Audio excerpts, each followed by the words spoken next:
Good evening and welcome to the November 24th, 2015 Finance Committee meeting. With us this evening, committee members present, Councilors Kuchmarek, Clark, President Hay, Councilor Tran, myself, Councilor Di Natale. We will start with 23215, a petition of the Board of License Commissioners to delete the $25 fee for dancing in the License Commission fee schedule and replace with a $25 fee for entertainment.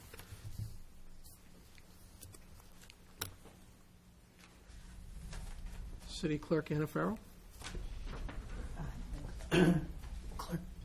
Clerk to the License Commission as well. They asked me to speak on their behalf tonight. This is just a change in the ordinance to change the title from dancing to entertainment, right? So more modernized, if I understood the packet I read. Basically, modernize it. Under the old blue laws, we're required to charge a fee for dancing. We haven't been charging a fee for entertainment, but most entertainment includes dancing. And they felt that it would make more sense and modernize it to just have that be all-inclusive. Move 23215 be adopted. Second. Motion made and seconded to adopt 23215. All those in favor? Aye. Opposed? It is unanimous.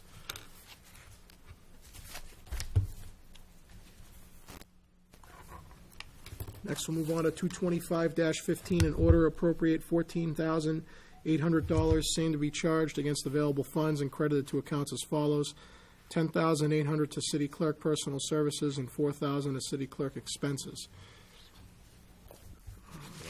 Yeah. And I will read the letter that City Clerk Farrell provided to us on this matter, dated November 9th. Dear Mayor, this letter is to respectfully request an appropriation of $10,800 to City Clerk Personal Services and $4,000 to City Clerk Office Supplies to fund the 6-month salary and outfit a workstation for a part-time, 19 hours per week, non-benefited clerical staff position in my office. Although I anticipate some excess funds in an encumbered budget line item for the purpose of new voting equipment, according to the city auditor, these excess funds may not be transferred for other expenditures. Therefore, this request for an additional appropriation is being submitted. The $10,800 personal services is based on an hourly wage of $20.97 for 19 hours per week. The $4,000 in office supplies is a one-time cost for a cubicle, 2 communication drops, a computer workstation, and a telephone. When the FY 2017 budget is prepared, I will request continued funding of the part-time, non-benefited position at an annual cost of $21,600. An additional staff person is necessary in my office to provide support for election-related tasks and other special projects. 2016 will bring at least 5 elections, likely to begin in February and ending in November with the presidential election. With the sweeping changes to the election laws created by the Acts of 2014, Chapter 111, an act relative to election laws, 2016 will also bring the introduction of early voting for 10 business days immediately prior to the presidential election, pre-registration for 16 and 17-year-olds, and post-election audits. My current staff and configuration is insufficient to successfully address these mandates. In support of continued funding for the part-time position, I offer that it is only a matter of time before early voting is required for municipal elections. Same-day voter registration has been discussed for years and is likely to be addressed by the legislature within the short-term future. On the horizon is legislation that will expand the public records law to include shorter response times and broader access to government information. The brunt of the responsibility will fall on this office as the city clerk is the official keeper of records. In the age of the internet, we are expected to duplicate much of our paperwork on the city's webpage. This office maintains not 1 but 4 web pages to mirror the 4 major office functions: city clerk, city council, elections, and license commission. This additional part-time staff person will be assigned to provide necessary support in all of these areas in order to maintain the high level of professionalism and efficiency that you should expect from the office of the city clerk. I would be pleased to discuss this request with you in further detail. Very truly yours, Anna M. Farrell, City Clerk. We also have present this evening Councilor Joseph. Councilor Joseph. Are you doing any consideration of requiring this person to be bilingual? I would consider that. Because I think that, especially in the elections and stuff, to help you out and help with communications and your staff, I think that would probably be a benefit to your group to have. We could certainly prefer that. Yeah, I don't know if you can Not necessarily a requirement. Yeah, just the suggestion. Any other questions? Motion to grant 225-15. Second. Motion made and seconded, 225-15. Speaking on the motion, Counselor Kuchmarek. Mr. Saracen, I know we frequently addressed the issue of OPEB in the past for these part-time positions and the impact, and I don't expect an answer tonight unless you have one, but moving forward, as we've looked at some of these part-time positions, I'd love to know, I think we all profess that, to think that whenever we add a position, regardless of the size, that it's having either a negative impact on OPEB liabilities in the long run. I'd just love to have an understanding of when we add these, are we getting a net gain because of they're paying in more than they expect to get back out in the long run? I'd just like some kind of understanding of, clerical positions, part-time, in the long run, are we, Yeah.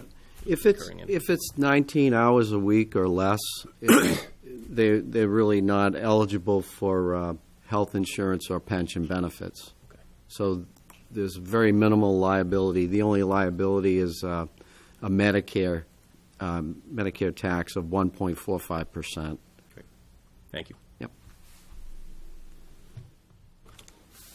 Motion has been made and seconded to approve 225-15. All those in favor? Aye. Opposed? It is unanimous. Thank you. Thank you. 226-15, order that the City of Fitchburg hereby approves the expenditure of funds from the Federal Office of Public Safety and Security for the FY16 VAWA Stop Grant in the approximate amount of $44,775 for the purposes of said grant. Chief Martineau. Good evening, councilors. I'm here to make reference to the VAWA Stop Grant. The Fitchburg Police Department has received allocations of funds totaling $44,775 from the Executive Office of Public Safety and Security for the purpose of retaining our domestic violence advocate. This is the second year of a 3-year project extension initiated by the Federal Violence Against Women Act. This grant will support our domestic violence advocate position for October 1st, 2015, up until 2016 September, for a total of 50.75 weeks. The Fitchburg Police Department budget will fund the small difference in the salary. This was short approximately $1,400 this year from covering her full salary. This position has become extremely vital to our mission at the police department. Our domestic violence advocate reviews every domestic report that comes in on a daily basis. She reaches out to every victim of domestic violence on a daily basis. It's become an extremely important position within the police department, and we're very fortunate that we're able to get this grant funding to continue this service for the people of Fitchburg. I request your approval to spend down these funds as necessary. Any questions regarding the VAWA program or the domestic violence program that we have in the city? President Hay? Yeah, I'd just like to congratulate the chief on getting the grant again, and I'd like to personally say I think it's as the chief said, a really important position, and I hear nothing but positive things, unfortunately, from people who are involved in this situation. And I think as a city and as a police department, we need to take this seriously and do what we can, and this helps us to help those people. Thank you. Counsel Boschman. Chief, do you say that the violence against people go up in the city, or has it been coming down? Domestic violence, or specifically domestic violence, there's been an increase this year. Be curious to see where the numbers are in our data as we present it next year. But I know that there's been a rise in domestic violence. This position is more important than ever. On a daily basis, she's assisting victims over to the district court. She's doing home visits. The services we're providing, you don't see in a lot of communities. So there is definitely a need for it, and she's very valuable to the police department. Could you say it's due to the fact of the matter that there's not a lot of jobs in the city of Fitchburg? Could that be part of some of the reasons? I'd hate to speculate on that, Counselor. All right, thanks. Counsel Joseph. Restraining orders. Does this person follow up or monitor restraining orders if one person has a restraining order? She does. She will assist the victim. She will go to the court. She works hand in hand with the advocate at the court. She'll personally go over there with the victim to help them get a restraining order. In addition, we're doing follow-up visits. We actually go out and do home visits unannounced to make sure that these people are receiving the services that they're required. We're very, extremely proactive on how we investigate domestic crimes in the city. That was a hole, because I know when Ms. Lewis's daughter was killed, there was a hole. People had restraining orders against people, but it was never really followed up, and the victim, there was a lot of people getting hurt that had restraining orders against people, and there was a hole in that process, and I'm glad to see that that's plugged. Every, as I stated, every domestic that comes in on a 24-hour basis, the next morning, she's reviewing those reports. She's actually making contact either by mail or by phone, depending on the severity of the domestic, within 24 hours of that incident, and reaching out and providing services to the victim. Then additionally, like I said, we're doing the home visits. We're reaching out to Fitchburg State recently. I'm trying to move my domestic advocate into the university area, because there's a large crowd up there that doesn't have access to advocacy that she provides. So we're expanding upon it. Like I said, this grant is good for 3 years. We're in year 2. There was a short reduction in the money. Unfortunately, we'll be able to pick up the minor reduction in the money, but I'll be curious to see where this goes after we're outside this grant funding. This may be a position that we look to continue on as we move forward. Can you just pass on thanks for the work that she does? I will. Just clarification. The domestic violence advocate position was not funded in the budget? It's reimbursed by the grant, the grant that we receive. Right, but we just received it. We just So received it. what have we been paying her in the last 3 or 4 months? I don't know if it might have been the residue of the previous year's It grant, is. because the years don't run. Oh, Always so when run they fund year to us, year.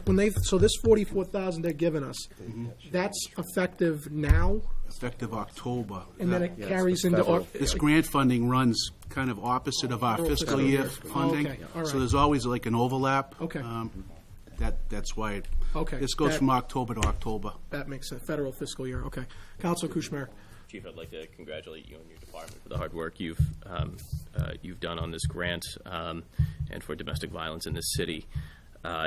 Does this position work at all on preventative education with regards to domestic violence? Quite a bit.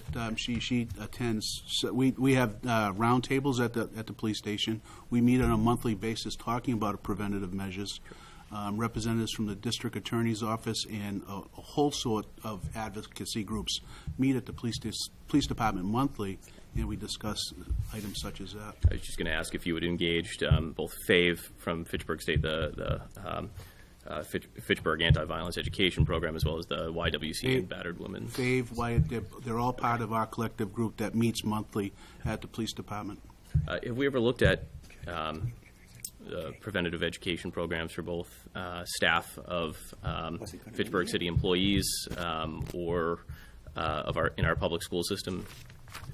I know public schools, that's a huge thing to bite off and chew, but I don't have an answer for you on that. okay. I can find out and get back to you. At Fitchburg State, I'm a domestic violence education advocate there, and we work with the incoming freshman class and transfers. But certainly, as a staff member, I've seen great efforts and strides made to educate the staff members of, it's great when you're educating students and you're educating those who could become, victims down the road, but certainly, as the role models and, we all as municipal employees or we all as state employees, should also be trained and be looking out for, certainly in our personal and our professional lives.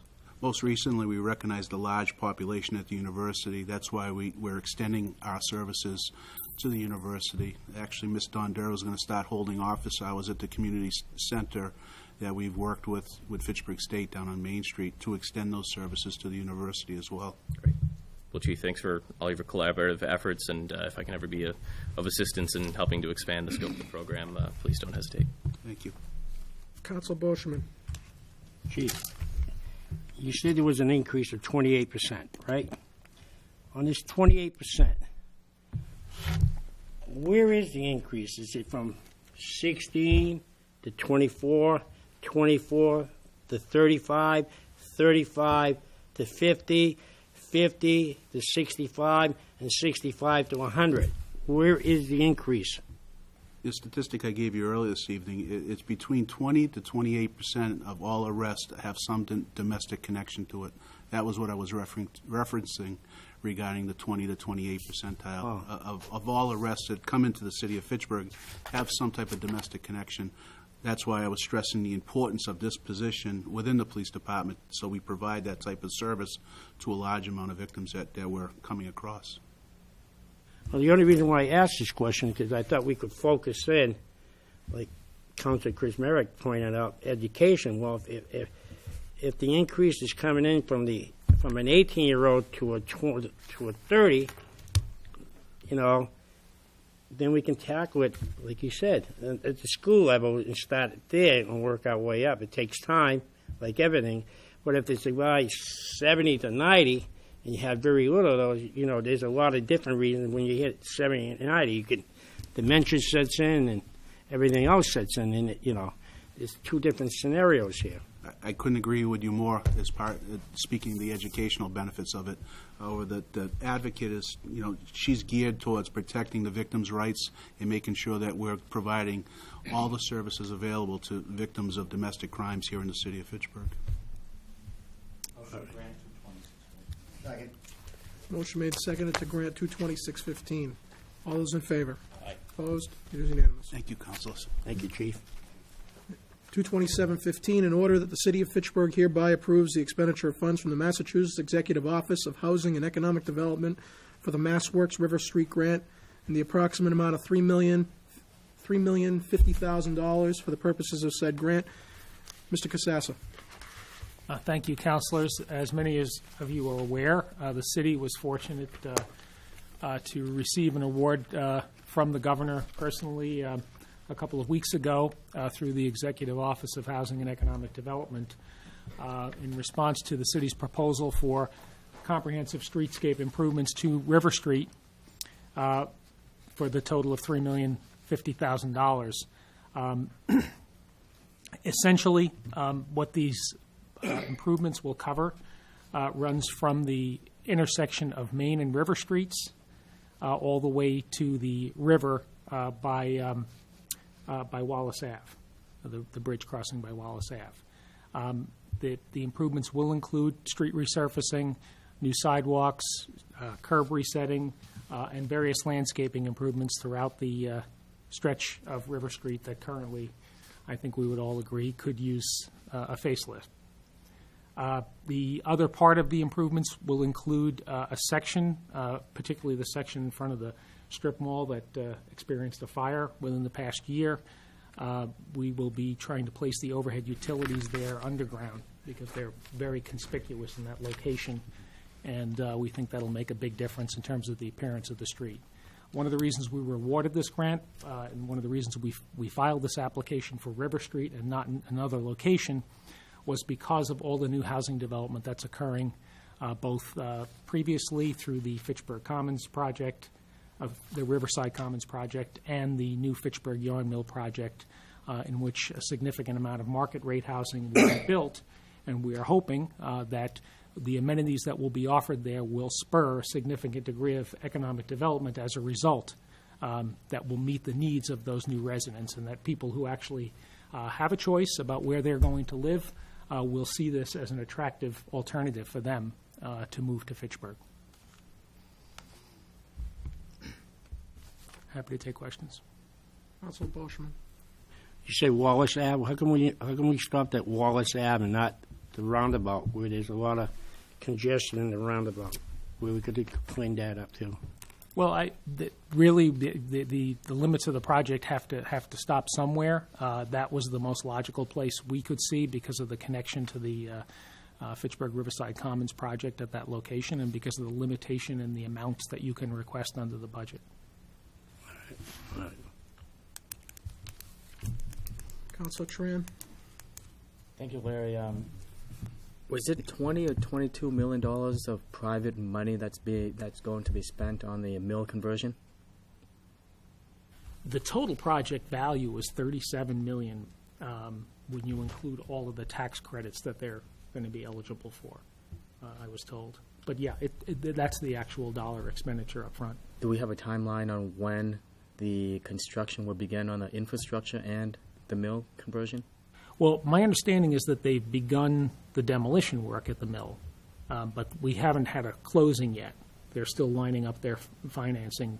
So as soon as they complete that closing, which is supposed to be imminent, they would be starting construction right away. And that will be independent from the work that's going to be done on River Street. That's right.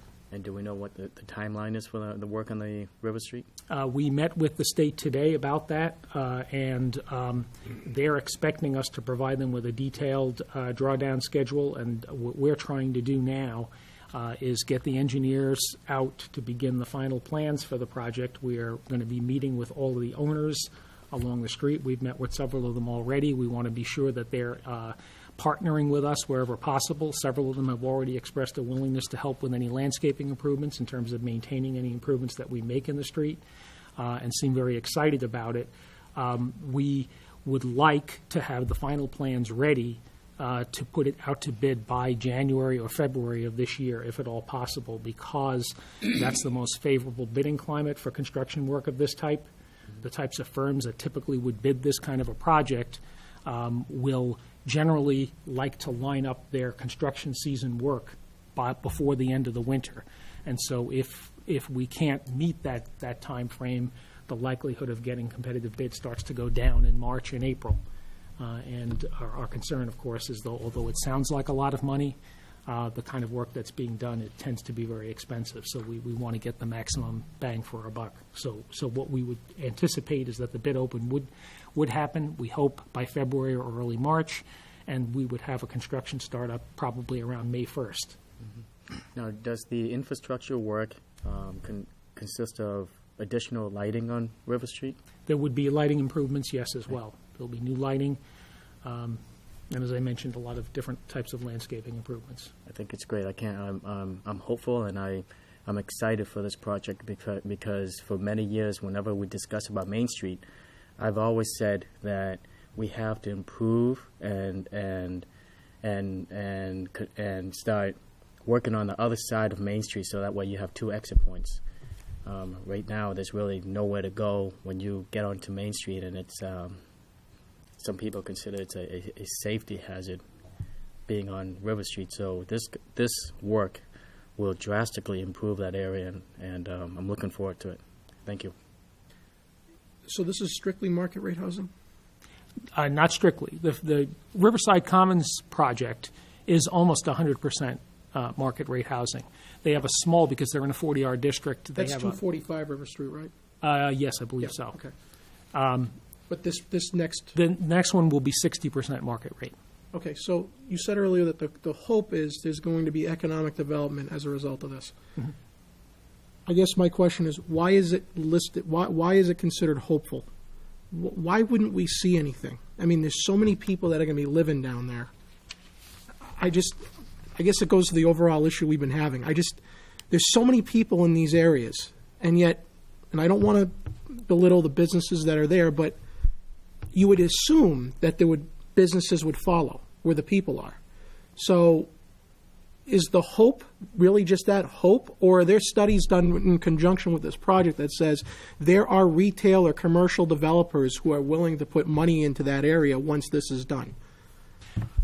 Well, the market always follows the demand. Right. And as you point out, when we have a couple hundred new housing units there, there's going to be a demand for services that will be met by additional retail growth. And certainly the strip mall that burnt down is going to be replaced with something.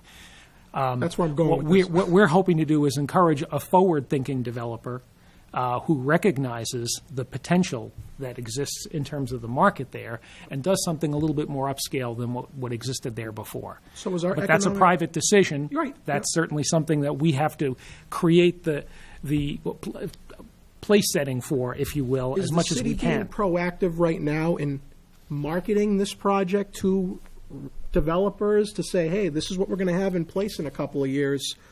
Let's put the feelers out there now. Are we doing some proactive marketing Behind the to scenes, these? we have made several calls Okay. to a number of different developers in the area through our economic development director Mm-hmm. and myself. Okay. Councilor Clark. Actually, Councilor Tran has asked my question. Thank you, Mr. Chair. Counselor Joseph? Does this include the intersection of River Street as you go around by where the pub is there? They're going to fix that corner so that it shrinks? Yes. Originally, the preliminary plan, the engineer had designed a signal at that intersection. We generally have not gotten positive feedback about the idea of having a signal at that intersection. Our preference would have been to look at a roundabout there.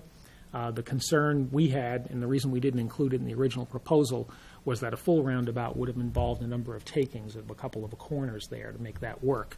And anything that involved takings would have involved a delay, and we would not have been ready to submit the grant application and meet the requirements.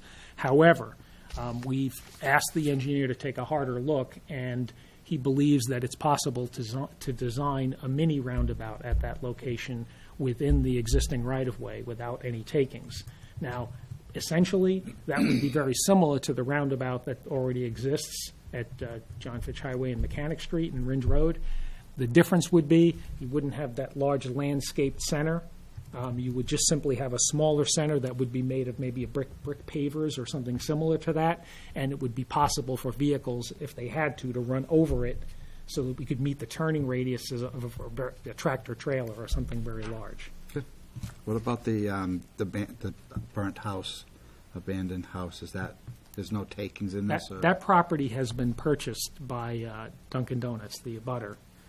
They intend to, as soon as they finish closing, I should say they're in the process of closing. As soon as that transaction takes place, it's their intent to demolish that building. They have a site plan already prepared to landscape that, to expand the parking for the Dunkin' Donuts, and they're excited about working with us on that landscaping plan that they're going to be putting in. Okay. Yeah, my last one is working with the businesses that are there, because I'm sure not all of them are thriving businesses, and a construction season could, if hindered, could be devastating to some people's businesses. So, well, and they are concerned about the fact that they know they're going to lose some business. They claim that they've lost business right now just because of the bridge replacement on Wallace Ave. You wouldn't think necessarily that far away that it would impact them, but they've definitely noticed a drop in business. okay, so just to be conscious about We're their going needs. to minimize it to the extent we can. We don't think that the roadway itself, that period of time is going to be relatively short. But they're going to have a short-term loss, presumably for the benefit of long-term gain. Okay. President Heck. I'll follow up on Councilor Joseph's question there. Larry, although I understand the short-term and long-term, I would just ask that the city be very diligent in their communication. I just know that on John Fitch Highway, there are numerous businesses that I've dealt with in the last year who didn't get notices on the days that they were going to be almost shutting down their parking lots or going to be in front of them. And they understand they were going to lose some business, but every single time I had somebody call me regarding it, it was always a communication issue, that they weren't informed, they didn't know, it was bigger than they were told it was going to be, yada, yada, yada. So we could really work at that. I'd appreciate that. We'll knock on every door. Yeah, second piece is, it seems like we have two pieces going on here. We have a private piece and a public piece. Are we coordinating between the private piece and the public piece so that we don't have the public piece do some work and then the private piece do work that have to tear up the public piece and vice versa, that type of thing, so that we can avoid that at all costs? That's a critical point, and we really do need to coordinate, especially at the back of the property line, to make sure that what we do matches whatever the private owners wish to do. And we certainly hope that they're willing to participate with us, because the improvements that we're making are for their benefit, and we hope that we can elicit a little bit of investment and maintenance efforts on their part, so that the investment we make is really going to be worth the effort. Thank you. Councilor Kuchmarek. Larry, congratulations to you and the department. This is huge. And so in the past couple of years, we've had both the Main and Water Street grant be awarded to the city to do serious infrastructure improvement there. And then certainly on the other end of Main Street now with the intersection of River Street. These are big successes for the city in terms of infrastructure improvement. and this one in particular being able to couple it with residential growth, and hopefully leverage that, that coupling and that growth for commercial and economic development. It's a big opportunity for the city. So that's certainly exciting. To say that area's been turnkey would be a gross understatement. It's been in sore need of improvement for years. So to actually think about within the next 3 to 5 years, this could be potentially be a flourishing area with with unforeseen commercial growth in that sector. It's great for the city. Did I hear you say there'd be utilities going underground? So all the wiring would be going underground and gas pipe work, et cetera? For a short stretch from about where the Dunkin' Donuts is located, opposite Broad Street, through to where the end of that plaza area is located. That's wonderful. Anytime we can go underground with some of our, our utilities, certainly advantageous in terms of long-term maintenance. The risk of, downed poles and unsightly poles, and I know Councilor Boschman's always concerned about utility poles in the middle of sidewalks obstructing pedestrian use. So that's certainly advantageous to add greater accessibility to that area, as well as clean up an eyesore. So congratulations to you on that. Will there be a public hearing as we get closer and with site plans and get a little bit more firm and what it's going to look like? We could hold a meeting for abutters. Our intent was really to talk to them each individually, because each of them have specific needs, and in some cases we need to work with them for easements. For example, where we're going to be putting the overhead underground, in some cases we have to place transformer pads on their property, so we're going to need easements for that purpose. The general design is something that we don't have a great deal of flexibility. You replace the sidewalks with concrete sidewalks. You do the basic work repaving the street, but we can certainly hold a neighborhood information meeting of some kind. I guess that's more what I was thinking. For the residents of certainly Ward 4 and probably Ward 3, it might make sense to at least show them a preview at some point of what they should be excited about. As we get a little bit closer to the actual date of construction. And I think that's certainly that's good, and I'd be happy to partner with you to that would be bring great. people together. We'll talk to the Ward 3 councilor, and we'll Wonderful. figure something out. Thanks. Larry, thanks again. Council Boschman. Larry, when an area is seeing approximately $100 million worth of work into a small area like that, you got the old former fixture yarn, you get the two place in the back, can almost combine $100 million. That's what we're getting. Are we going to allow that area to keep a used car wash that has never opened up in 15 years, standing there with a $100 million project going on in that area? Well, I think the hope is that when you improve the streetscape and the investment climate, that the value of the properties along the street go up if they get used in a way that takes advantage of the people who are living there. But private property owners have private property rights, and the city doesn't have the authority to tell them what to do. We create the environment, and we hope that they make the right decisions. Even when it's been vacant for 15 years and has nothing there but graffiti on the walls and you have overgrowth all around the building? Certainly, if they're violating any existing codes, then the city needs to enforce those codes and make sure that they're complying. But if they're paying their taxes and they're complying with city rules and regulations, then they're operating within their rights.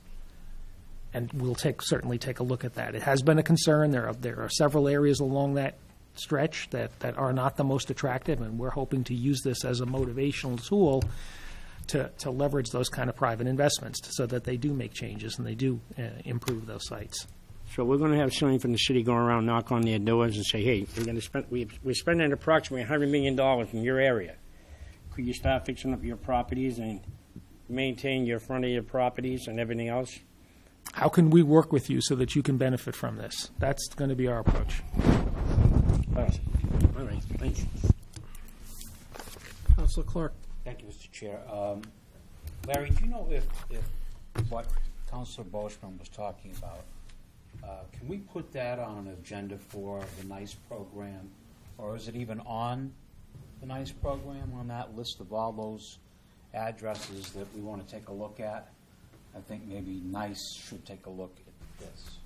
Well, the one property that was fire damaged next to the Dunkin' Donuts was on the NICE property list, I believe. I don't know if there are any others currently on that list, but I do agree that we should bring it up as part of the subject for discussion at the meeting and see what ideas people have about that.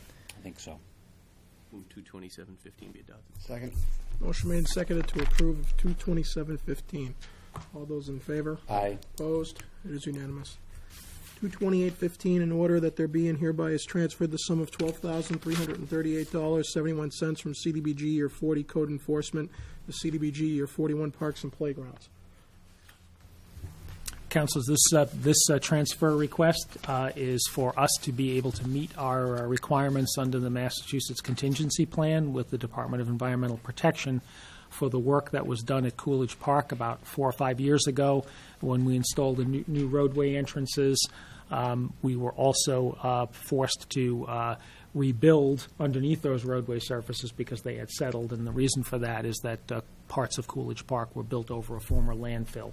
So that meant that it was a protected site, an environmental clearance site, and we were required to follow all the environmental rules during that work and dispose of any materials that were pulled up from the under the road surfaces that had to be taken to be remediated at recycling facilities. But part of the paperwork process is that once you start that work, you have to close the site out.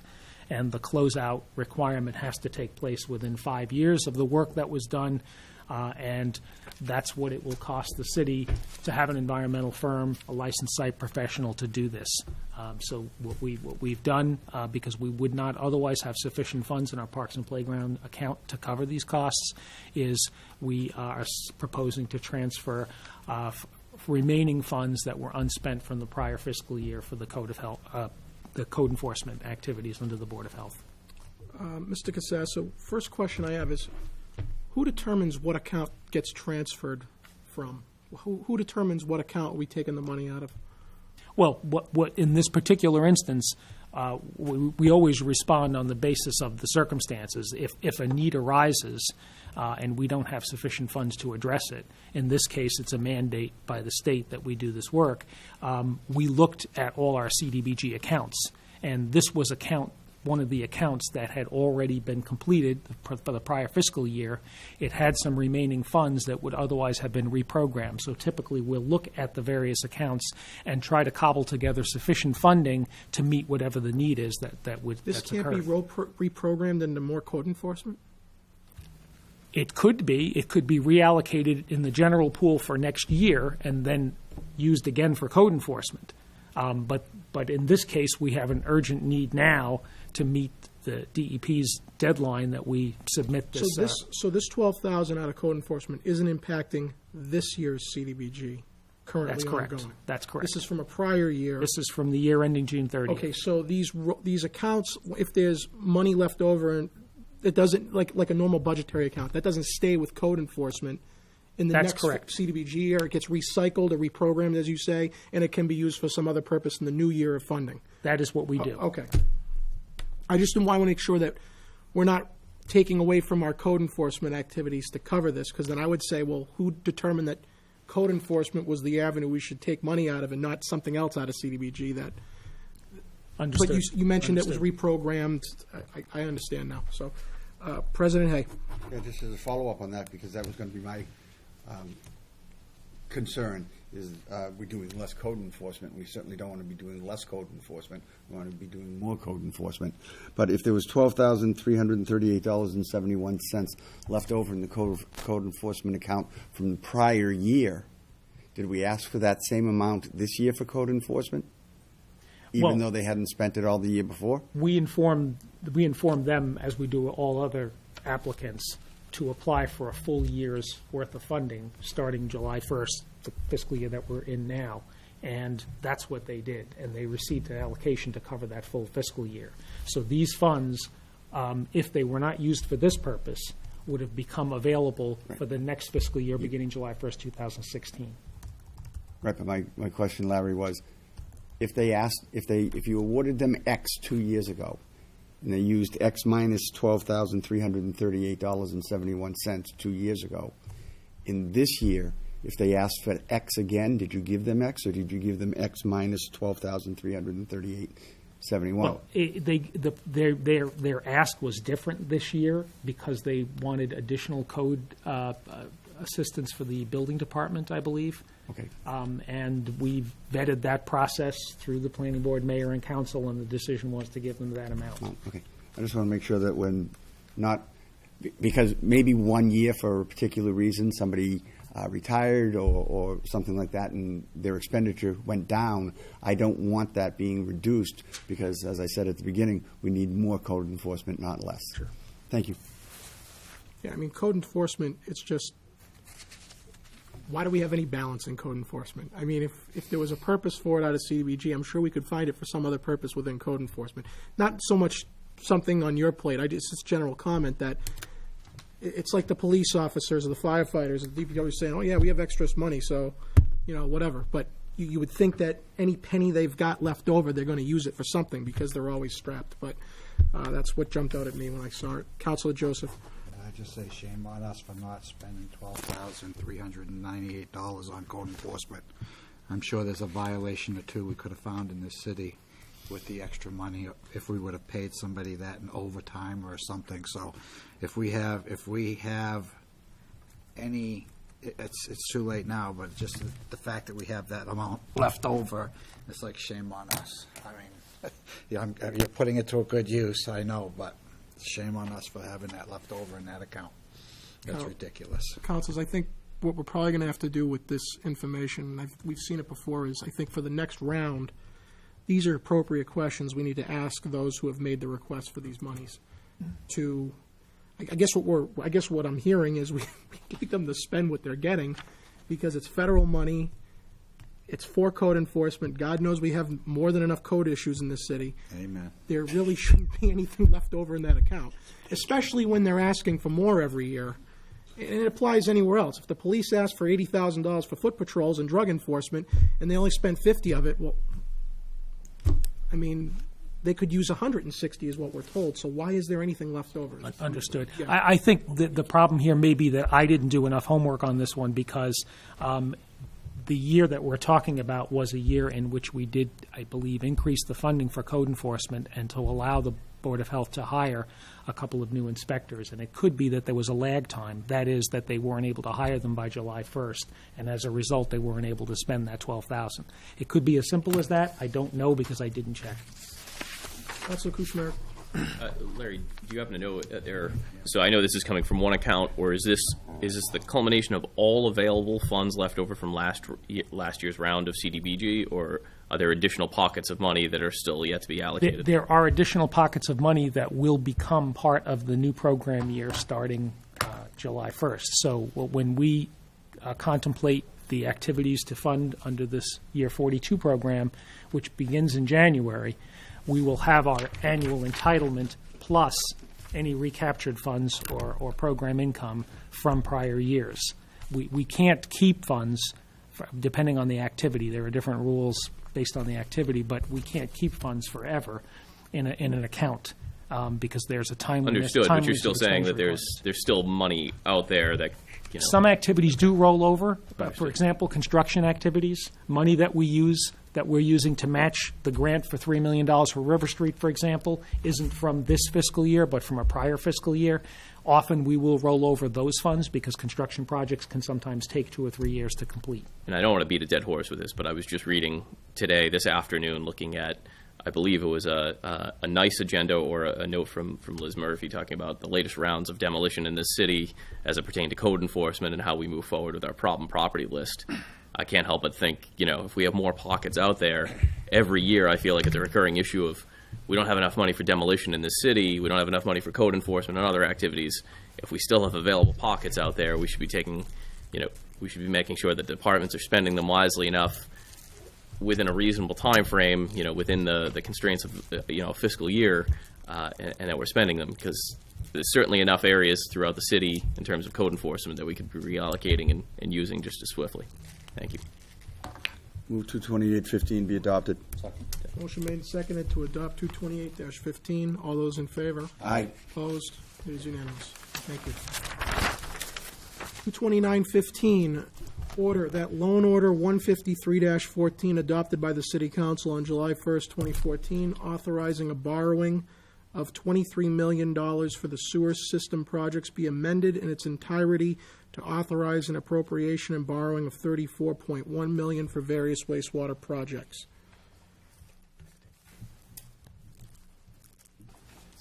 We have Deputy Wastewater Commissioner Jeff Morosky, and from Wright Pierce Engineering Firm, Jeffrey Panett. Panett. Yeah, thanks.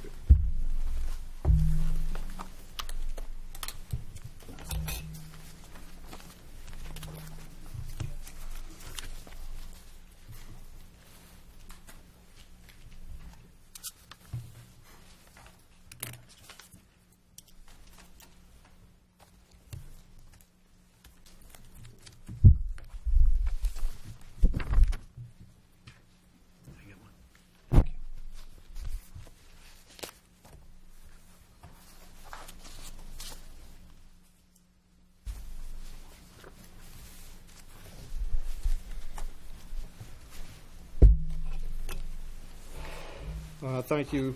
To begin, I'd like to point out that there was an inadvertent double counting of construction and administration services in the cost allocation accounting. So I'd like to amend the requested appropriation downward by $2.85 million to a new figure of $31.25 million. Would the 229-15 be adopted to change 34.1 million to 31.25 million?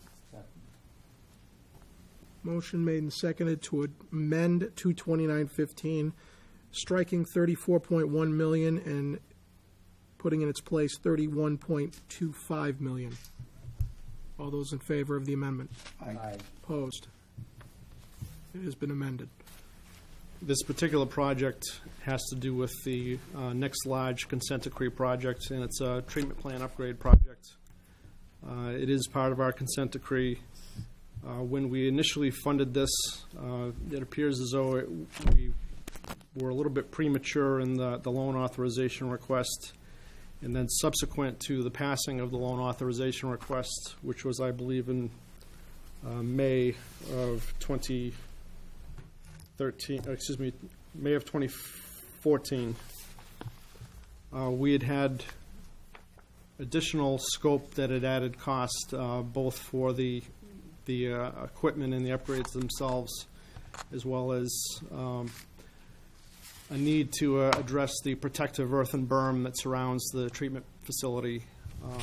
And it has an effect and an impact on the SRF financing and funding for the project, where if we don't address this, the SRF won't permit us to award a construction contract. In the handouts, the colored table is a descriptive summary of how the prices evolved on this particular project. You'll see that we went through 2 iterations of project evaluation form, which is an approval process through SRF for funding. In the first iteration, the 2015 SRF project evaluation form, we did allocate a $2 million cost, which wasn't in the initial budgeting for the earthen berm improvement. And then in the subsequent PEF 2016 calendar year, the differential in cost between the 2 berm modifications was an inflation escalator. That said, I'd like for Jeff Panett with Wright Pierce to briefly walk us through what really changed here that caused the cost increase. Thank you, everyone. So we're looking at this table, just to be clear.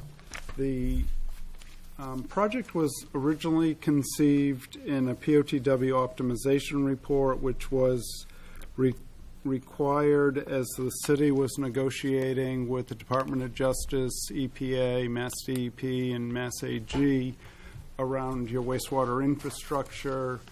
For the treatment plant component, they required a POTW optimization report in the remedial measures portion of the consent decree. The city moved forward with that facility plan type report proactively before the consent decree was finalized as a measure of showing good faith. One of the things the city did to try to minimize any punitive measures in the consent decree. So within that POTW optimization report, there were 3 major upgrades at the wastewater treatment facility that were called out. One was it's called the CEPT upgrade. It was envisioned as an initial immediate improvements project that was completed several years ago. It proceeded as the consent decree negotiations were continuing on. Then a secondary systems upgrade project, which is a project that we're talking about, and then there was a third upgrade project for tertiary phosphorus removals that's still in the future. So in the POTW optimization report was completed in January, and then the consent decree was finalized, I think, in May of 2012, plus or minus. It was approximately in May when we agreed to the terms of the consent decree, and I believe it was at the very beginning of June when the mayor signed off on it. The decree itself wasn't lodged until, I believe, August of that same year. So the way the consent decree was finalized, all the upgrades at the treatment plant were by reference to the POTW optimization report. It spelled out what the implementation schedule was supposed to be. So that was the initial cost estimate for the project, at any rate. Developed, it basically really, the upgrade plan was developed in the end of 2011, and then we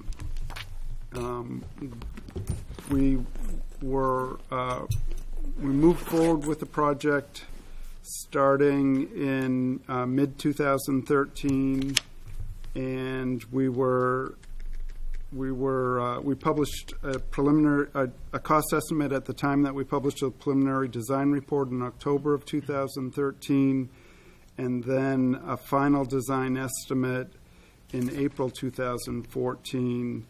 And what we can see, I wasn't involved with the authorization that went forward through the Finance Committee and to the City Council at that time.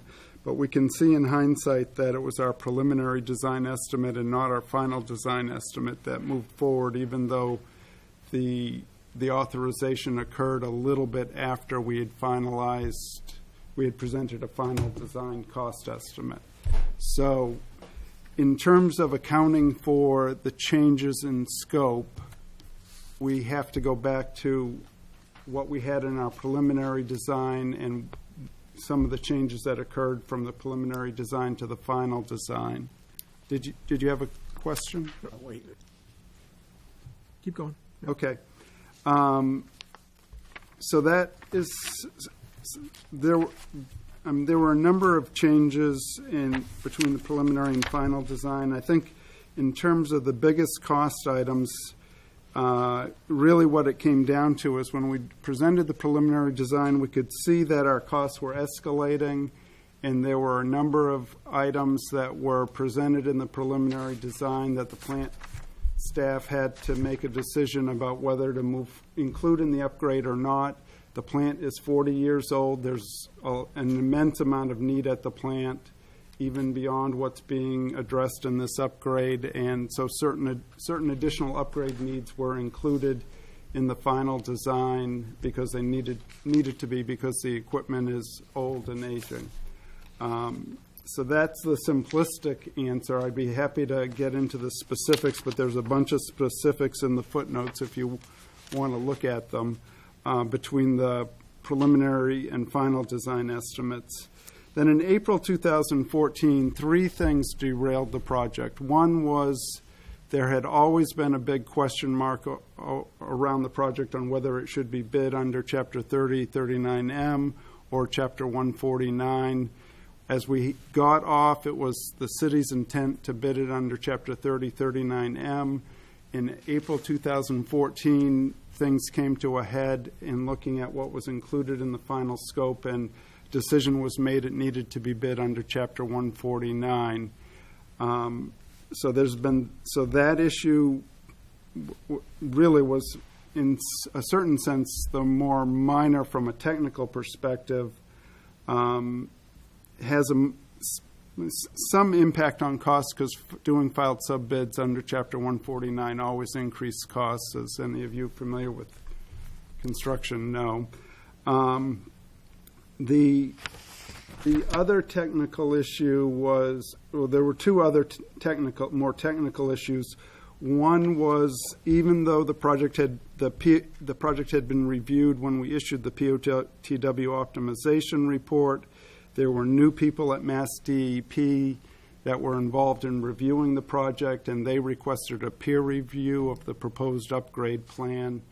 So we went forward with a peer review that occurred throughout the remainder of 2014 and was completed only in the very beginning of 2015 this year. And we'll go through some of the cost estimates, but not surprisingly, that added a little bit of cost to the project. And then the other issue that kind of derailed the project is one Jeff mentioned in the spring of 2014 was the SRF loan application process requires participation in the National Flood Insurance Program, and that was a problem issue for the wastewater treatment plant. And we've been working with you to help address that issue in a study that's ongoing. So when the project was derailed in April 2014, we could see what we were already on the intended use plan for 2014. We had intended to bid really right away in April 2014 in order to stay on the schedule required under the consent decree as spelled out in the POTW optimization study. So we were trying to move very quickly. When it derailed, we presumed we would get the issues addressed in time for bidding during the 2015 SRF year, which is more of a calendar year basis as opposed to July through June sort of fiscal year. So we reapplied for funding in August of 2014. That's when you apply for your next SRF cycle. And that was at the time that Jeff's really had started and was seeing our cost estimates, and that's part of why we spelled out all these estimates in detail. But what happened then, the secondary system upgrade estimate that you see there is really the same as our final design estimate, except for certain contingency factors when you're applying for state revolving loan fund money, SRF funds. With Mass DEP, they require you carry certain contingency amounts that were higher, actually, than what we were carrying. So the only difference between the estimate in number 3 and in number 4 for the secondary system upgrade were differences in the contingency factors, not in the core cost estimate. At that time, Mass DEP suggested we should be including money for addressing the floodplain issues at the plant, which, as I mentioned, we have been in the process of evaluating. We used engineering judgment on what an appropriate value might be for that project because we didn't have any firm basis for knowing where that was going. Came up with this revised number. So, gentlemen, could I just interject for a second? A lot of technical stuff being said here. I want to get right to the brass tacks. Sure. there was a proposal made to the council last July 2014 for authorizing a loan of $23 million. Now that estimate is 31.25. And this is and what you're going through is a litany of reasons why the estimate grew by $9 million. Right. So Mr. Saracen gave me a debt structure here that the city has to pay down out of the wastewater account. And I think it's important for the public to understand, since they're paying the bill for this, and for the council, in layman's terms, to walk through the loans that we have taken out already. Because when this issue comes before us, what I'd like to get my head focused on, because it's always a refresher for me, is, number one, where are we in this whole project? Okay, that's my first question. Where are we in this project? There was an estimate arrived at with the consent decree years ago that said this is the amount of work that the feds are mandating we do and the state are mandating we do. And we had a cost estimate of that whole job, and we went through all these meetings with rate structures for rate increases for the residents on their water and sewer bills to pay this new debt that we've taken on. So not trying to undercut the issue at hand, it goes hand in hand. The crux of it is we estimated something a year ago, 23 million, now it's 31. And I'll get to that in a second. But to put this in a broader context, we estimated a number several years ago for the whole project. And we had discussions on rate structures over the life of that project. If this one loan we missed by $9 million, where is the confidence level in that this isn't going to happen again? And my question is are we tracking, I'm assuming we are we tracking what we originally forecasted back when the decree was signed, which formed the basis of what we were going to be charging the residents, versus what it actually is coming in at? Because what I'm concerned with, gentlemen, is that in a few years we're going to get to a point where, through these phases of the program, we were going to spend $50 million. We've actually spent 65, let's say. And obviously we have to pay for that difference because we have no choice but to do the work. I just want to make sure that what we signed up for a few years ago, we're still on track to meet that target. Because when I see a $9 million miss on one loan, what's to say that won't happen again? And how is that affecting the overall sewer separation project? Are we on target with what we assumed 4 years ago? Maybe that's an answer for question for Jeff or not, but you know where I'm going with this? We had an estimate. We had a structure based on that estimate for rates. Where are we right now based on that estimate? When I see a $9 million miss, it makes me get nervous. I can appreciate that. I don't have that accounting in front of me. We do have several of these larger capital projects in the rearview mirror. We've got the CAPT project behind us. We've got the 2B, 3C project behind us. We've got the 4D project, which is just wrapping up. These are three of our bigger capital projects that were actually spelled out projects in the consent decree. One of the difficulties in the consent decree is there are studies and hydraulic models and capacity assessments, sewer system evaluation studies, where if there's deficiencies pointed out, we also have a post-construction monitoring plan that we have to do monitoring on where we've previously done separation. If the monitoring is indicating that there are pieces of the system that still show evidence of sanitary sewage reaching storm drains and subsequently outfalls, where this is leading to is the potential for additional capital associated with this, which aren't spelled out projects in the consent decree. Oh, just 1 second, Jeff. So, councilors, there's a handout that was passed on. It's the very last page is the debt structure. And according to this, in 2018, the sewer, the $15.8 million loan we took out for the 4D project kicks in.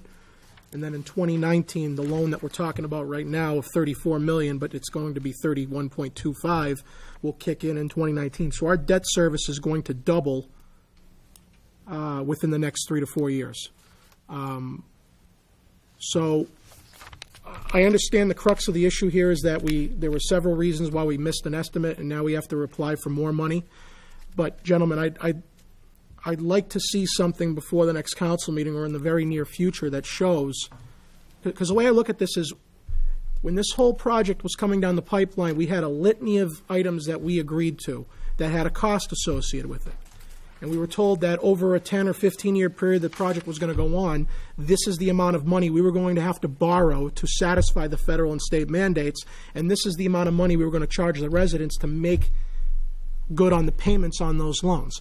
So when I see a loan like this missing by $9 million, for whatever reason, I'd like to get an understanding of the loans we've already taken out, how did those go, and what is the future work left on this program, basically? I don't really have an understanding right now of where we stand in this whole project.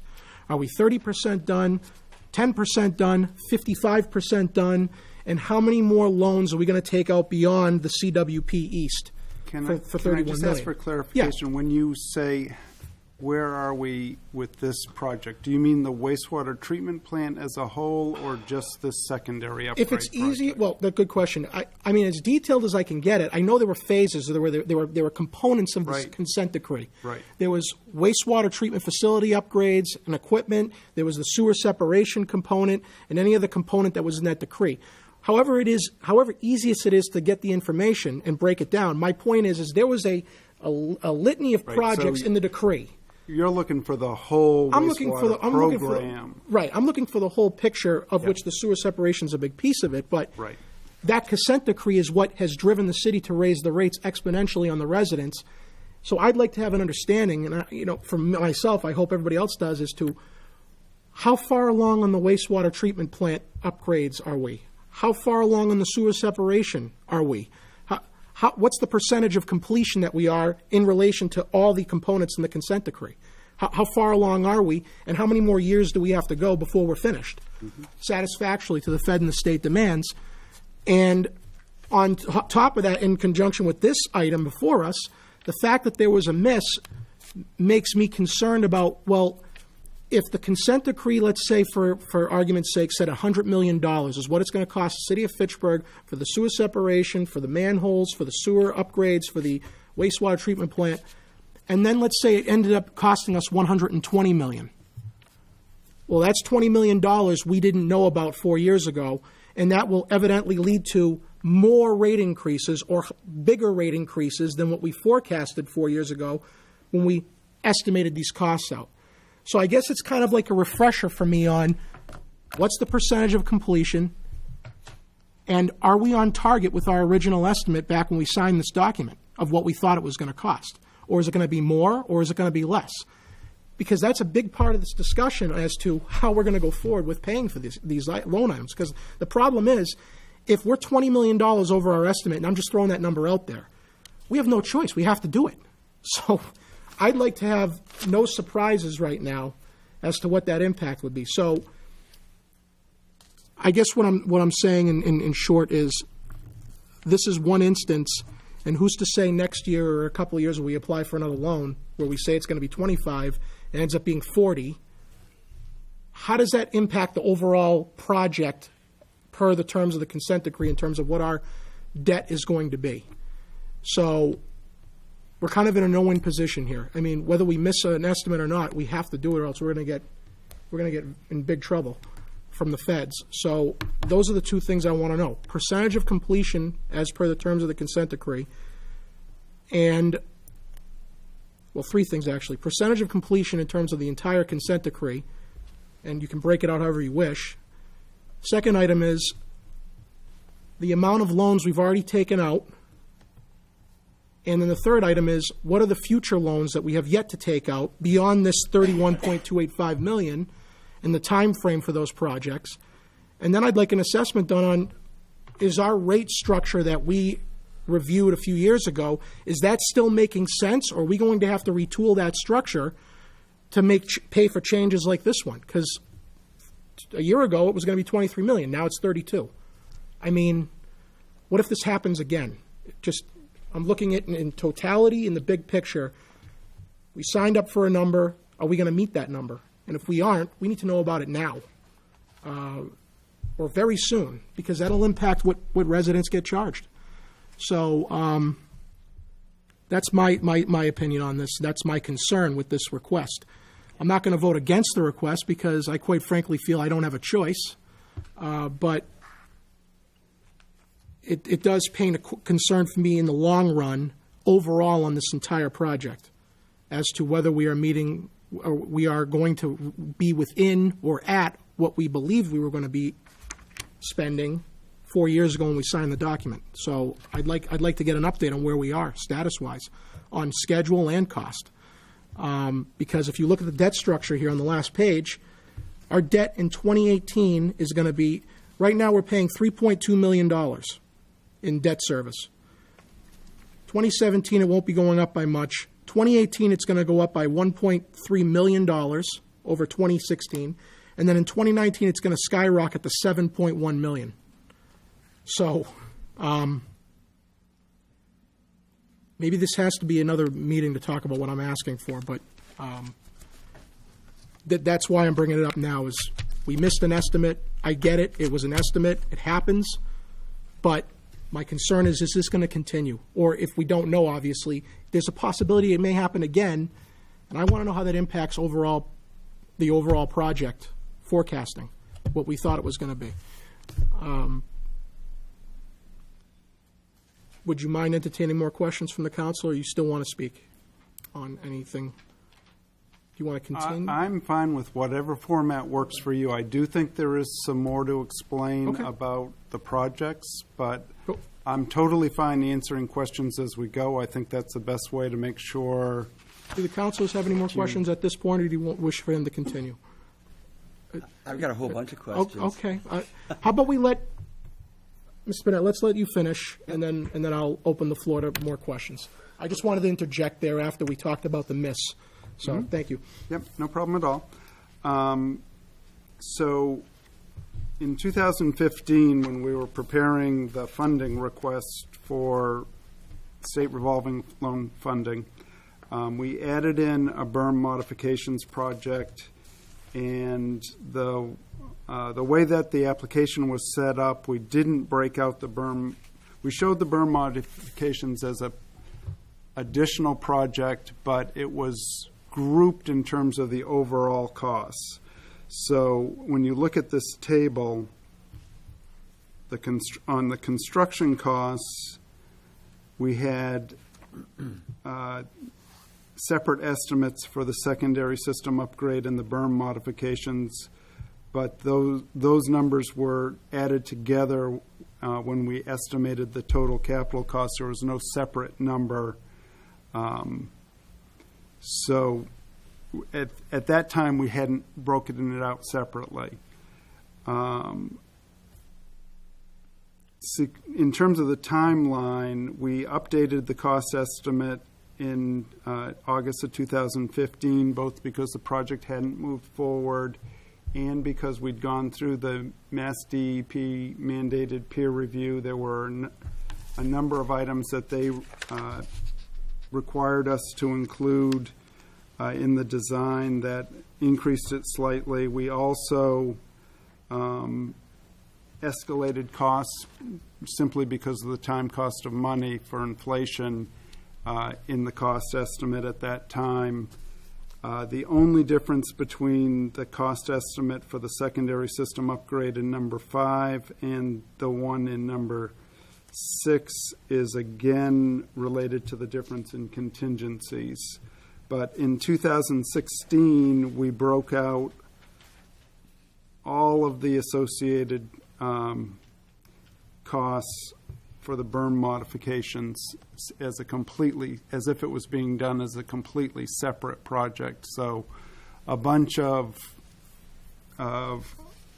contractor overhead costs that had been just added in to the construction costs were apportioned to each project separately. So you can see better in that estimate what that berm modifications project that we added in has added to the total capital costs compared to the secondary system upgrade costs in that 2016 request, which the city has been put on the draft intended use list for 2016. I'm happy to get into the technical details of those differences to the extent that you want to, but that was my keeping it to the highlights on the technical details. My only one question on top of what I already stated was, I see on here in a couple instances where it says, except for a higher construction contingency required by Mass DEP. So is there a number, a percentage contingency that Mass DEP recommends or mandates that we use? Number one, Mass DEP, when we put together an estimate, when they agree to fund a project, it doesn't have a cap. If the project is bid and the price is actually higher than our estimate, they will fund it still. They fund projects when they make that decision to fund it, not a specific price limit. So when we present our cost estimate, they want a 10% contingency at the time that we're applying, so that they have some reasonable expectation that they're going to be allocating more money than they need to for at least for their overall collection of projects. Did we not know that when we first submitted the loan request? That 10% was what they wanted? No, that's what. But when we present our final design estimate to the city, it only includes a 5% contingency amount. That's pretty much the standard of care for consulting engineering final design estimates. But when we do the application, the number is higher, and it all depends on how you're looking at it. Are you funding projects, or is there? You as counselors are looking at a cap price for the project. Thank you. President Hay. Thank you. We've got numerous questions, but before I get to those, one question is, and I'd like an answer not this evening, but down the road, is when Councilor Di Natale was asking his concern about the increase, and you indicated that we have three big projects that are already been completed. Can we get the numbers for those as to what the estimate was and what the actual cost was? That will also give us a number for increase or where we are on track for those three, and help us gauge the rest of them. In relationship to Order 22915, the increase to 31.25. From your comments, I have questions. I guess the first one is, will any delay that we've had in completing these projects result in any fines? Technically, the city is at risk because the deadlines under the consent decree were all date back to April 2014, plus or minus, for bidding the project. In terms of technical reasons that EPA and the Department of Justice have not moved forward, there's the Mass DEP required peer review, offered coverage through the beginning of this year. They seem to be willing to accept that the floodplain issues were an unforeseen issue and to allow that issue to play out. We are in the process of issuing an updated submittal to FEMA regarding the floodplain elevations around the plant in early December, and believe that should set us on course for being able to move forward with an SRF loan application for the project. So the only other issues are really related to moving forward on contractual issues to allow the project to move forward. Okay. Well, I understand some of these increases are unavoidable. I do believe that some of them may have been avoided. And what I'm looking for is to figure out what were the ones that could have been avoided, and how do we make sure that we don't repeat those same things and have increases again for things that were avoidable. So my questions are related to that. First one is, it seems to me as if the council, you even acknowledge, the council was given a preliminary estimate, not a final estimate. Is there a way to make sure that that doesn't occur again, and the next time they come forward looking money from us, that we get the final estimate as opposed to a preliminary one? I absolutely want that. This is embarrassing to be in front of the council for this very purpose on this particular project. Okay. For that as a contributing factor. Okay. Second is... The only one Yep, go comment I want to make in that regard was it was a very fast-moving period of time. There were deadlines we were trying to meet.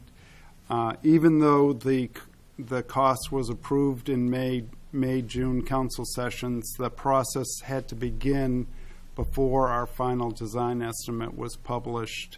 I wasn't involved with any of it at that time, but I'm sure that those are it's not a good excuse, but No, it's and the I'm circumstances. not even looking for excuse, and I understand circumstances, and I would even be comfortable if we were told it's a preliminary estimate, but we have to take some action and put some numbers out there, and it may change, as opposed to us being unaware that it was a preliminary estimate. Okay. Second one is, you indicated that there was a question about purchasing and that we ultimately went with the Chapter 149, which caused some increase. Who made the decision that we go with Chapter 149? Was that the purchasing department, or was that the city, or was that the state, or where does that come from? It mainly flowed through the purchasing department, I would say. Okay, thank you.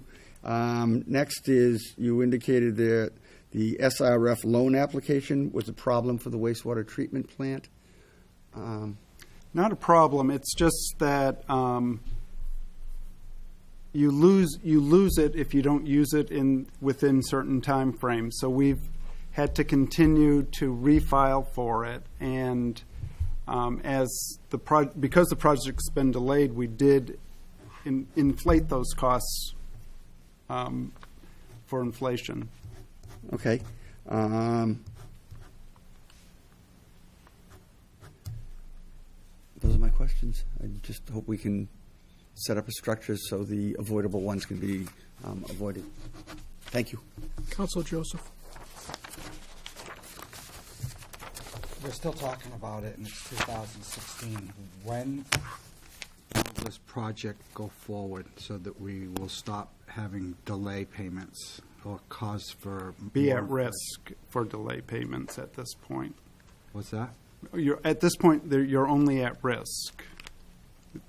Okay, because there's some of the 8 million or whatever is because of the scope of the project, correct? The increase?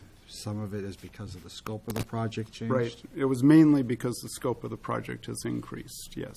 Some of it is because of the delay in the project? In time, yes. Yeah. What is the difference between how much is the difference between the scope of the project change and the delay in the project change? I believe we've added 2 years, and we've been using 3% in escalating our numbers. So I believe we've added 6% for inflation over time to the project estimate.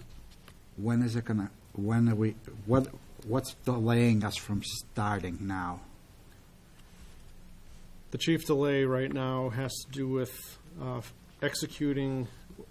finalizing a secondary system upgrades owner's project manager services agreement.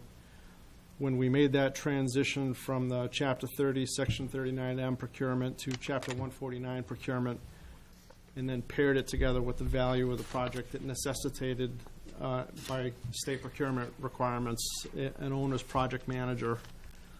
So in April, May of this year, I'm sorry, I take that back. That was April, May of 2014. We had made that judgment call, and we had put out an RFP for OPM services. It was actually issued, I believe, in mid to late August, and proposals were received in October. of 2014. In March of 2015, I was the chair of the selection committee, and I had issued a recommendation to award to the selected firm. So that was April this year, and we haven't yet finalized a services agreement to extend to that consulting firm. That OPM is necessary as part of pre-qualification of contractors and subcontractors, which is a key first step in the bidding process.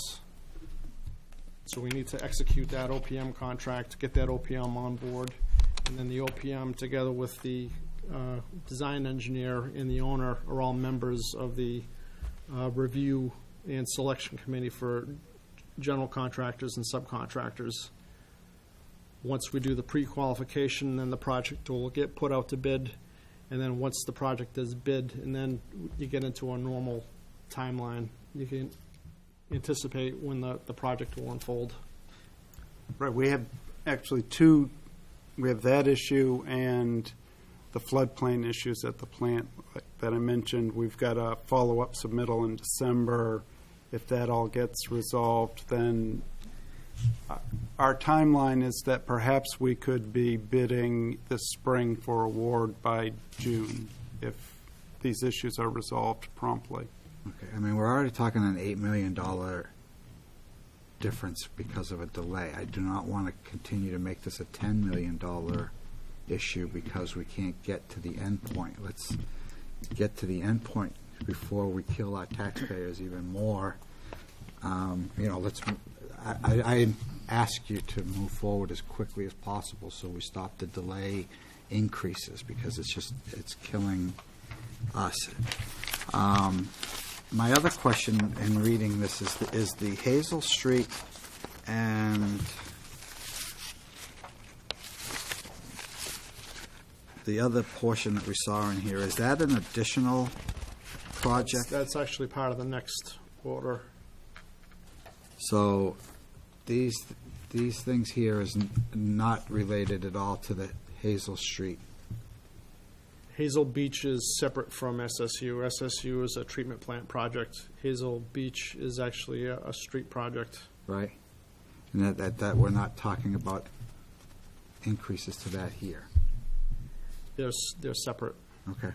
And again, with Councilor Di Natale's question, what is this cost to the ratepayers with this increase?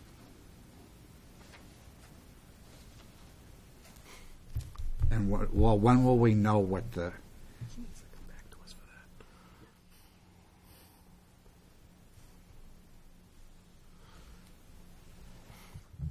Are you comfortable saying right now? Well, or do you want to go back and I find think out? it can be a little bit of a tricky question. We've got the rates established, so technically the property owners don't see a change until we were to have a rate change. The property's supposed to... Right, exactly. But when is that?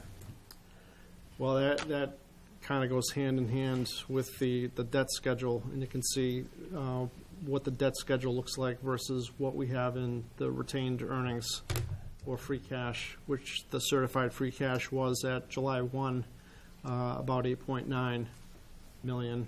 And then we had done a supplementary appropriation transferring 600,000 from free cash for a separate project, which was the SSES study, phase 1 and scope of work. That's something separate, but that took 600,000 out of that free cash, going from approximately 8.9 to 8.3. So because we're building up money now, because we're not spending it, we don't know what the impact is going to be to the ratepayers yet. We don't yet. The caution is what the debt is trending, and you can see what the debt is trending. So there were, based on the schedule, I would recommend that we initiate a rate. Wrong in what sense? In terms of the estimation that we received.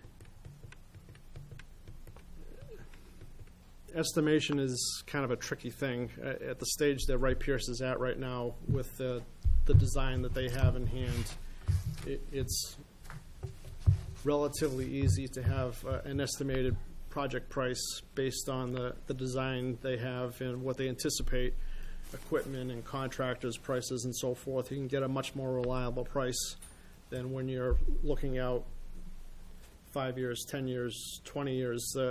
The end period, I believe, for the latest piece of the decree actually has a requirement to comply with a provision by 2030. I think that's the latest element of the consent decree. So to be able to project out with a high level of confidence what the actual cost should be on individual elements, it's educated guesswork, to be quite frank. What is the current sewer rate? It's $7.30 per billable unit, which is 100 cubic feet. So with that data and based on the debt schedule, wouldn't we be able to predict some kind of preliminary projections on the rate increase? Or what other data do we need?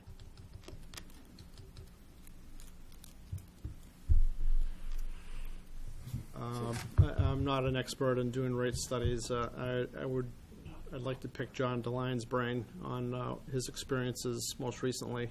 So the next proposed rate study that we're talking about, are we looking to bring in a third party to help out, or are we just relying on in-house expertise and the wastewater and sewer water, and the water commission? I would recommend bringing in outside help. The way that things are configured contractually for the city, the easiest mechanism to do something like that is to utilize the city's on-call engineer contracts, and we just recently extended, awarded a second extension year to the two engineering firms, Time Bond and Weston and Sampson. So they are under contract to the city. It's easiest to request a proposal and fee from those two engineering firms than it is to solicit outside the engineers that we have under contract. Okay, thank you.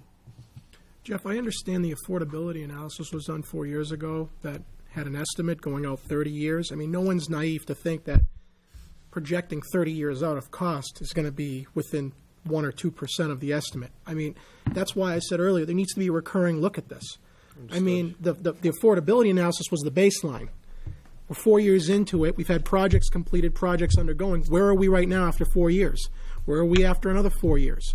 These studies should be done continuously every couple of years, because the affordability analysis, I chuckle when I hear affordability analysis because the eggheads in D.C. that don't care about us think that our residents are millionaires and that they can afford 2% of their annual income to pay for the sewer bills. That's what they told us. I thought they were compassionate, but I guess not. Anyway, so when it's told earlier by Council Kuchmarek that they might have another consent decree that might change what they did, they're not going to care because we can afford it. Our residents are bustling with cash out of their pockets. So this is a priority. Now, I will say this. There is a Water Wastewater Commission that is supposed to oversee the operations of these two areas. I don't want the responsibility to be missed on them either. You report to them, and then the mayor appoints them to serve as an overseer of water and wastewater. I'm a little upset that none of them are here tonight, but I hope in the future, I would stress in the future that one representative or more be present at these kinds of discussions because they're supposed to be our frontline people on what's going on over there, and they're all Fitchburg residents too, so they have a stake in this as well. This should be done on an annual or biannual basis, okay? It has to get done. And I would like to see them at these meetings because I think the current ordinance states that a rate increase request has to be approved by the commission, and then it comes before us, and a commission member or members have to be present at that meeting to justify it. So I'd like that message to get back to them that they've got to institute this. They've got to drive this to completion. And I'm kind of embarrassed right now that I'm saying in public that I don't know much more about it right now where we stand, and that we have to keep doing this, but it sounds to me like we weren't going to do any kind of a rate study until we got closer to 2018 when the debt's going to double. That isn't going to fly. No way. So if we see it on the horizon, let's start it now, please. Okay? And we have to continue to look ahead. Councilor Boschman. This would be Mr. Gannon or Councilor Hay talked about this. We touched on it a little bit. Chapter 139 and 149. What is the difference between and the cost? You say there wasn't much of a cost. Is it $1 million cost or two? What the Chapter 30, Section 39M is a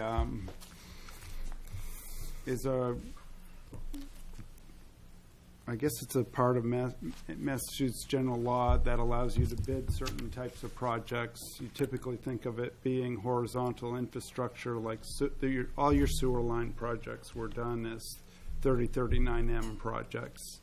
Chapter 149, and there's no filed subbids with Chapter 30, Section 39M. With Chapter 149, in general, that's intended to be building-type projects, and if you have sub-trades that are greater than $20,000 in estimated value, you're supposed to move forward with filed subbids for those trades. It always increases the cost of a project. The treatment plant upgrades, there's a number of ways of interpreting different types of treatment plant upgrades, and it was a very reasonable interpretation in my mind that we were not dealing with building systems and that it could go under 3039M.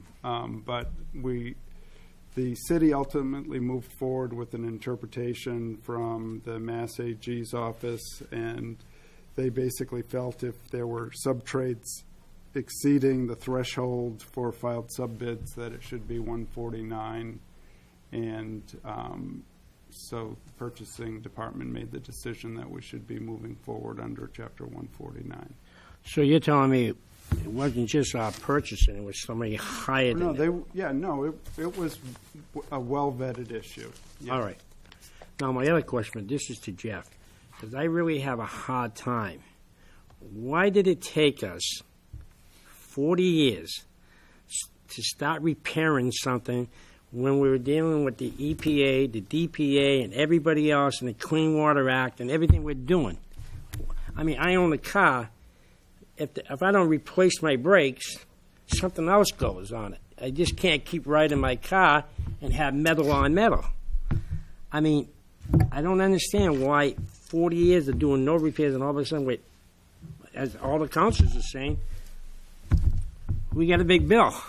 I don't understand it. I mean, I know it's government, but when I ran a machine, I had to take care of the machine. I didn't just beat the crap out of it. Because it was my livelihood. We had to take good care of it.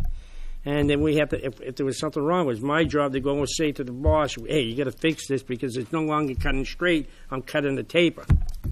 You know what I'm saying? I don't understand. Could you explain it to me? Because I'm having a hard time with this one.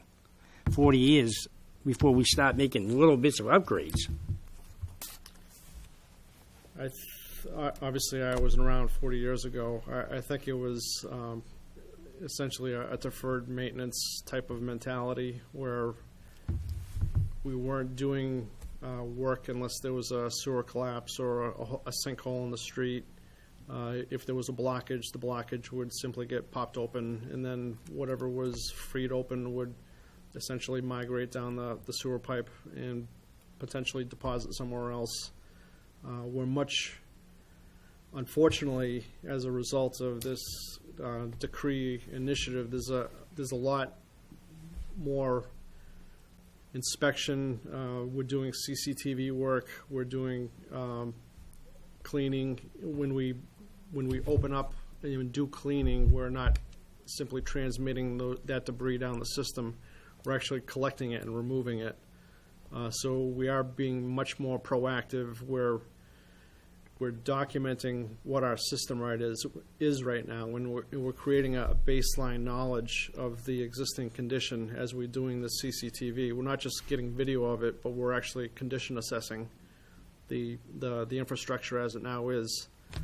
So it's going to become the starting point of true asset management, where we're going to be looking at the condition of the system, and it's not just whether it's a good piece of pipe or a bad piece of pipe, but what's the risk of failure, what's the consequence of failure, how critical is that individual piece of asset within, in other words, a certain segment of sewer could be much, much more critical to the city than something out on the periphery of the collection system. So there's a mentality and a prioritization to tackling projects so that we're doing things in the right order and spending our money in the right order. Unfortunately, everything I'm describing right now is not prescribed projects that's within the consent decree. As I said, there are studies that could point us towards more work if we have a capacity limitation in a particular segment of pipe that creates an effective bottleneck, and it creates surcharges or sanitary sewer overflows, which is sewer potentially bubbling into the street or going into a basement.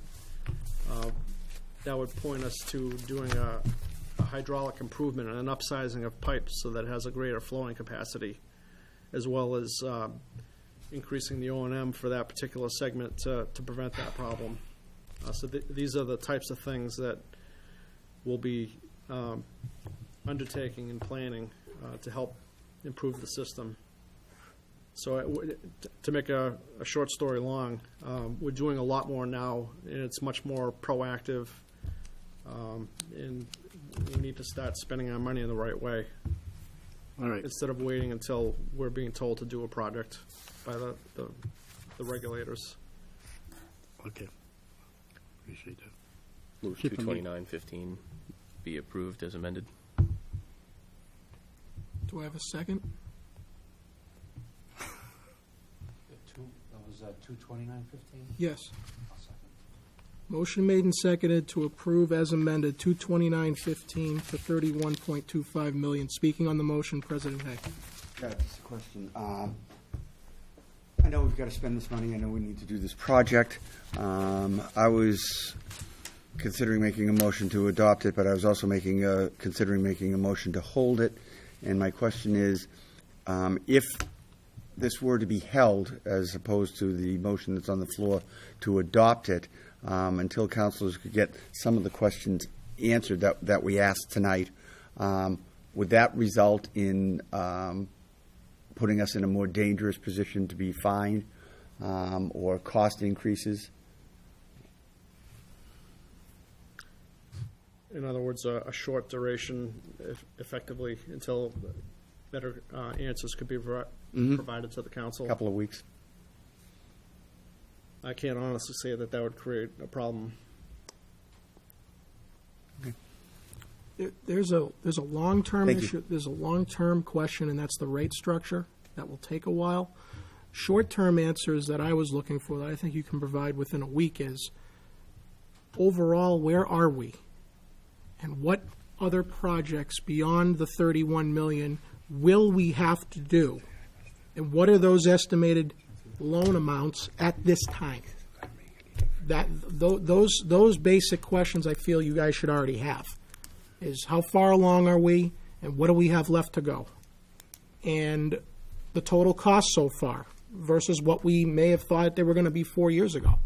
Just so we get an understanding of how we're doing against our original projections, understanding the fact that they were original projections, but we need to understand how far off or how close we are, for me anyway, to approve these massive loans going forward. So, Counselor, I'll rescind my motion. motion has been rescinded to approve. I move that we hold it. Second. Motion made and seconded to hold 229-15. All those in favor of holding? Aye. Opposed? It is held in committee. 230-15, in order that the City of Fitchburg has authorized the appropriation and borrowing of $4 million for sewer system projects and ongoing repair and rehabilitation of the sewer system infrastructure. Gentlemen.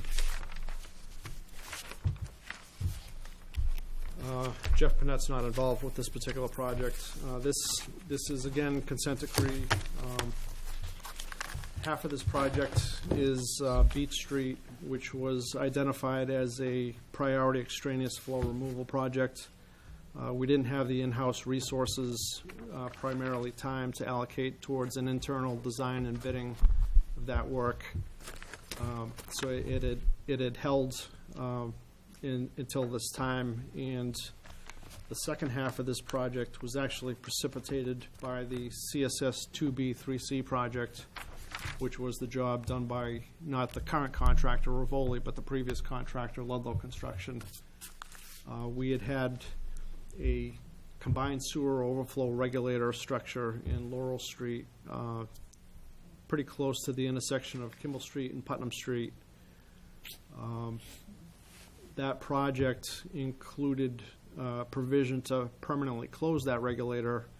When we attempted to close that regulator in the course of construction, it was discovered that there was contributing flow from the higher topography, which was the Rollstone area, the Hazel Street area, Shattuck. That area was contributing stormwater flow, in other words, combined sewer flow, and it was preventing us from closing that regulator, or else we would start having sewer overflows and combined sewer overflows, or service backups into basements and so forth. So because we were not able to close that regulator, there was a provision in the consent decree for that particular remedial measure, the 2B 3C project, where if there was any regulators that we were unable to close, we had to provide a plan of action and a schedule to do the work necessary to make that permanent closure. So that's what led us to the second half of this project, which was the Hazel Street area combined sewer separation project. So half of the project, the construction project, and what we're talking about here is the construction phase costs for this particular project. We had handled the design engineering services costs from the fiscal 15 budget transfer. So the design engineering we have behind us, and right now we're planning for the construction phase services. Is this $4 million a final estimate? Yes. It's a number that I feel good about. This is not a situation like where we had as a preliminary SSU number that dated back to 2011 or 2012. And just so the council knows that, based on the information provided, if this loan were to be adopted, it would add $200,000 to $300,000 per year in our debt service up till 2036. And the breakout of the $4 million loan is on page 4 of your handout. Construction cost estimate, $2.7 million. Construction contingency of 10%, $275,000. Police traffic detail, $60,000. Engineering tech services, $454,000. And project contingency and miscellaneous sewer collection system improvements, $461,000 for the $4 million total. Are there any questions? Councilor Kuchmarek. Jeff, I know you said you're ready for construction. What's a project timeline look like for this? This project will be, we're still in the design phase right now, where within a week I'm going to be getting the 90% design. We'll be soliciting feedback and input from purchasing on the front end pieces of the bidding document. The goal is to get this project out to bid in the late winter months to the early spring, so that we could have a contract awarded to a construction contractor, by approximately June. I asked a question earlier about a contractor and whether or not we're going to have to continue forward, and I hope that I realize that sometimes we have a lowest bid available, but sometimes the lowest bid is a known commodity that is one we want to steer clear of. So I hope and pray that we include past experiences in with our accepting of a bid. when doing this, and that we don't just go to the only known commodity. It's very difficult in this bidding climate in the procurement structure. And when I say procurement structure, I mean state procurement. I don't mean Fitchburg procurement. Understand. In order to handpick your contractor, I've had some, personally in my past experience, I've had some excellent contractors and I've had some nightmare contractors. And it's not an easy thing to throw out a contractor to go from, say, the first bid to the second bid. I always fear, and working with state contracts myself, I always fear that when you identify a contractor who is a chronic underbidder, and then you know that there's going to be add-on to the scope of work after add-on after add-on, then it's not what the actual bid was. And I realize that the state is always urging to go with the lowest possible bid, but I also know that, that there are means through purchasing laws that allow us to find a right bidder or disqualify folks based on either past experiences or other referrals. So I hope that we've learned from our past and can find someone who's certainly qualified to do this scope of work and can stay on budget moving forward. One other thing I'd like to add, it's a little bit difficult when have your feet to the fire on a timeline, when you have to get things done by a certain timeline. If we were to reject a bid, there's always a chance that we could be taken to court and have an injunction be put upon the city from awarding it to the second low, effectively stopping the project. And that creates its own set of issues with a delay. I fully appreciate that. And just to press it once further, we have a contractor who's gone both over budget and over time on our timeline, so it's threatened us in multiple ways. That doesn't necessarily help us as a city, and it doesn't help the ratepayers. So I know that's not you at the end of the day, but I hope we take a strong look at that. And I apologize. I didn't mean for that to come across as though I was arguing with your point. I do appreciate what you're saying. Sure. It's just the case that we can't always. I fully appreciate the struggles, Jeff. I'm not saying it's easy. I just want to make sure you didn't misunderstand what I was saying. Not at all. Is the city's procurement team able to meet your objective on a timeline? Has there been discussions? Has everybody got their ducks in a row, or? I can't say with confidence that they can meet the schedule. And if we took a step back to that previous project we were talking about, EPA and DEP came in and met with the city to express their concerns about our ability to meet procurement contracts, whether it was a construction contract or a design engineering services contract that had to be issued by a certain date and time. Okay. I'm just making sure, because I want to make sure that, since this is time sensitive, we've got the feds and the state breathing down our neck on these in particular. I would assume or hope that there's already been a strategy meeting or a team meeting with the mayor, procurement, wastewater. Are we all set, everybody?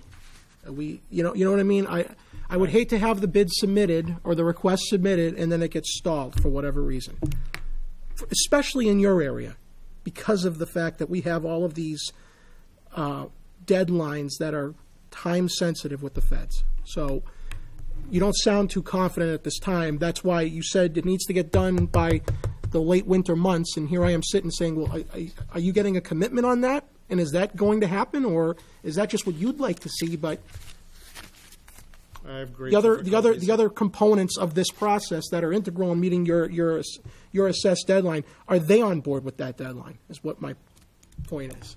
I get your point, and I am frustrated. I can't say with confidence that I'll have something by a certain date or commitments to meet on an issue by a certain date. I hope the mayor and her team would steward this process along to make sure it does happen. That's all I'll say on that. Any other questions on this $4 million? Motion to adopt 230-15. Second. Motion made and seconded to adopt 230-15. All those in favor? Aye. Opposed?